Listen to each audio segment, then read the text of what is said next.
Hello everyone, Haley here once again. If you're coming back to the channel, welcome back. But if this is your first time, hello, I'm Haley. I'm a new commentary YouTuber and I hope you enjoyed the video. Welcome back to the channel where I can talk about what I want because I can. Today's topic, the sexualization of female characters in video games, life, and media. The sexualization of female characters has been around for longer than some of us have even been alive. The definition of sexualization is the act of endowing with sexual characteristics or of excessively emphasizing those characteristics. Lara Croft, Wonder Woman, Samus, Catwoman, and so many other female characters, probably from the moment they were created, were sexualized by the media and by their creators. Lady Dimitrescu, Starfire, Lola Bunny, the list goes on and on. Women have been subject to stereotypes and tropes in media for a very, very long time. Femme fatale man-eaters, crazy girlfriends, one-dimensional female characters, cold and unloving housewives. The tropes never end. The tropes dominated and continue to dominate media and television, showing unattainable standards and, in my opinion, can really demean the self-worth of women.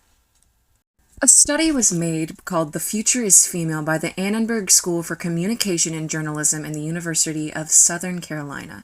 The study showed that teenage/adolescent girls were nearly 4 times more likely to be costumed in promiscuous clothing than teenage boys. They were also about twice as likely to be depicted in partial nudity over males. The definition of the male gaze is the perspective of a notionally typical heterosexual man considered as embodied in the audience or intended audience for films and other visual media, characterized by a tendency to be objectify or sexualize women.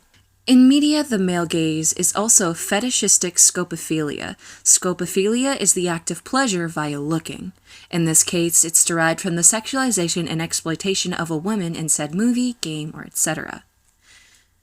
Consequences of hypersexualization for girls and women include anxiety about appearance, feelings of shame, eating disorders, lower self-esteem, and depression. I spoke to many AFAB and women I knew and asked them the same question. How has being sexualized and seeing other women be sexualized in the media and everyday life affected you? Here are a few responses. The first was from a 36-year-old woman. I think it affects anybody that has self-esteem issues. Teenage girls always strive to look like the things on magazines and TV. That's what society has deemed normal, and it's not. They abuse their bodies to make it look that way, forms of plastic surgery and eating disorders.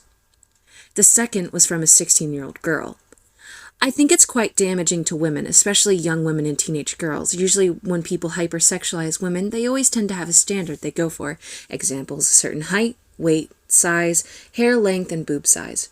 Obviously, the stereotypical imagery of a woman, it can be really damaging as young women and girls can see this and think their body is nowhere near perfect, when in fact, what is a perfect body?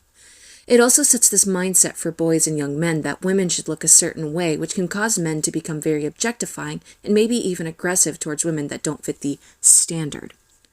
Hypersexualizing women also creates the mindset that women are objects. If anyone thinks that women are objects, they should leave, or you will be dealt with. It's really damaging. It can make people feel ashamed of their weight, size, height, hair type, or color, when all of these are normal and a part of humans and come in many different ways. Women are not sexual objects. They are not items. I have throughout my life struggled with body image issues and self-esteem issues, often looking in the mirror and thinking, I want to be pretty, I want to be skinny, I want to be normal. I was around 10 years old when I started hating how I looked. I wanted to be pretty. I wanted to be like the other girls I saw on TV or in my school. I picked apart my own appearance at such a young age, and I shouldn't have had to do that. The sexualization and standards put on women are a plague. They're horrendous and need to be abolished. 10% of women have deliberately hurt themselves because of their body image. Sexualization even affects young girls. It's horrendous and disgusting to know that people out there would sexualize a minor. A prime example of it is cuties or certain animes. The sexualization of women and girls is an issue that has been happening for a long time and most likely will happen long after we're gone, and it's horrible to think of it. Women are not objects, women are not items, and women are not tools for pleasure and gratification. A rather heavy topic today, and I apologize, but it's something I feel very strongly about. Thank you for listening and staying till the end. Women, anything in between, we all deserve equal treatment and respect. Nobody is above another.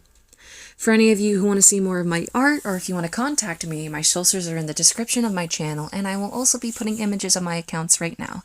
Thank you for watching, and reminder, you are unique and perfect just the way you are. Never let another person's words get you down. Thank you for watching.